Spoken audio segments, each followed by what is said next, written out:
Hey everybody, it's Jennifer with Nourish Your Future. So today I'm going to make vegan chocolate chip cookies. A friend of mine has a potluck to go to tomorrow and needs to take some cookies to the potluck. So I'm going to make the disclaimer that I make every time that I cook a dessert, is it is a dessert, which makes it an occasional food, not a daily food. But the dessert will have some butter and some sugar in it, which is why we say that it's an occasional food and not an everyday food. So, that being said, let's go ahead and start making our vegan chocolate chip cookies. The first step is I'm going to add 2.5 cups of all-purpose flour. And I am using 365 all-purpose flour from 365, which of course is Whole Foods name brand. But you can really use any all-purpose flour that you want. I just prefer this one because it is unbleached. So what we're going to do is we're going to add all our dry ingredients first. So we added in our flour. Now we're going to add in our sugar.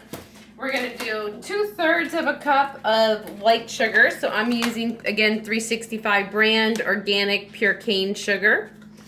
Any sugar will really do, but you want to avoid the highly processed sugar, you know, like the Domino's sugar that you can buy from Food Lion.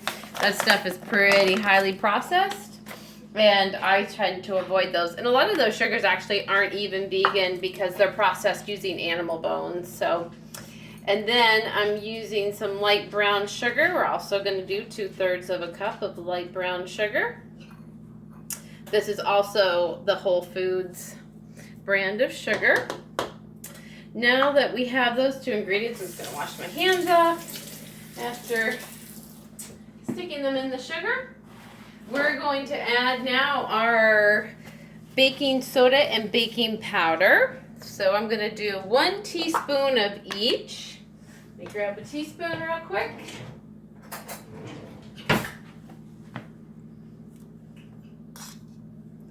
Alright, so I want to make sure I do a level one of this stuff. There's my baking soda. And we'll do our baking powder.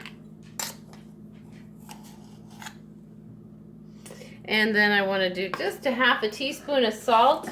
Salt actually works in a baking recipe as a leavening agent, so it helps everything rise. Is the purpose of the salt in a baking recipe. And then I'm just going to mix together my dry ingredients right before I'm getting ready to add in my wet ingredients. All right, so now I'm going to add in my almond milk. So I'm using almond milk from Trader Joe's, the vanilla unsweetened variety, but you can really use any kind of plant-based milk that you want. You could use soy, you could use cashew, you can use whatever you want. I just happen to have this one on handy, so this is the one that I'm going to use. And I'm going to add in a 1/2 cup. And then I'm going to add in 2/3 of a cup of Earth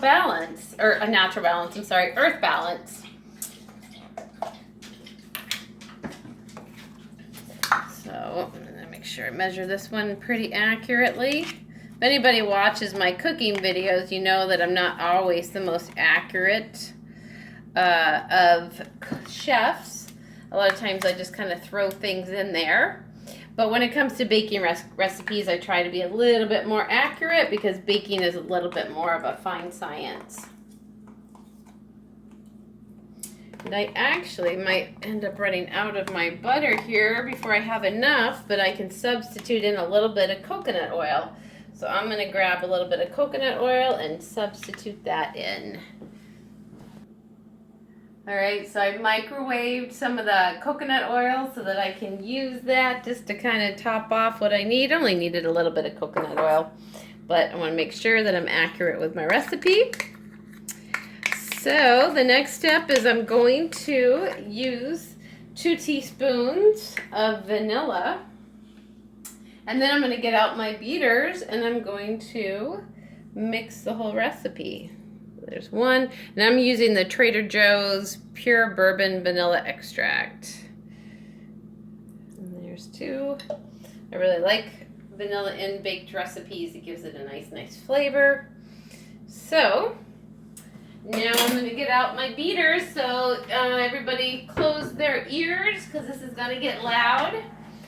And And in case you heard in the background a few minutes ago, my dog Brady, who's a 10-year-old chocolate lab, just helped himself to some water. So if you heard a funny noise in the background, it was him lapping up water. He has his water bowl right here in the kitchen. And he's a big drinker. He's a healthy drinker, actually. So, all right, let's plug this in.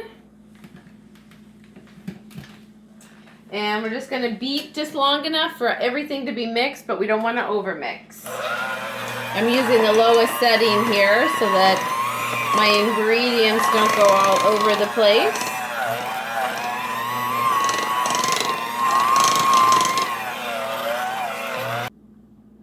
Okay, so I completed blending everything with the beaters, and then I just took a spoon and I cleared everything off from the side of the bowl. So now I have a big hunk of yummy looking cookie dough.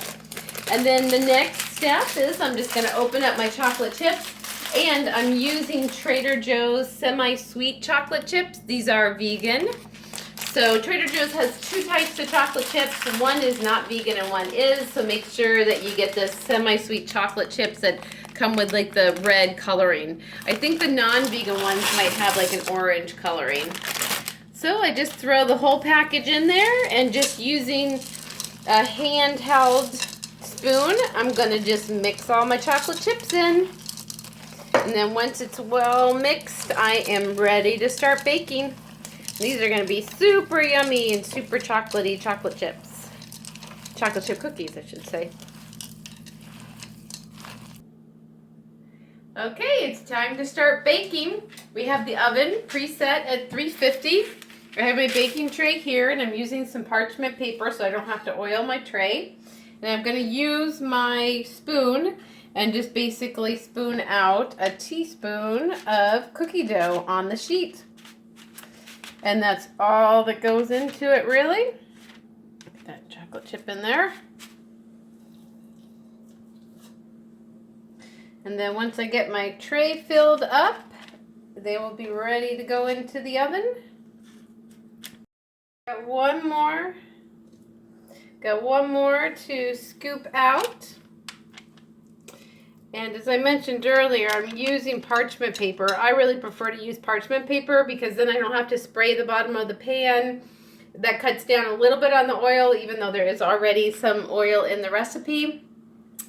But it also prevents you from getting like an oily cookie. I don't know if you've ever had a cookie before, but like sometimes the bottom of them can be kind of greasy. If you use parchment paper, you don't end up with a greasy cookie. So now I'm going to throw them in the oven for 11 to 14 minutes. And then pull them out, and we'll have some delicious vegan chocolate chip cookies. Okay, so our cookies have been baking for about 12 minutes. And they look nice and beautiful and brown, so we're going to pull them on out of the oven. They came out pretty much perfect, so we're going to just let them cool off. And then we'll be ready to eat them, or we might even eat them with a little cashew milk. Thanks for watching. Happy cooking.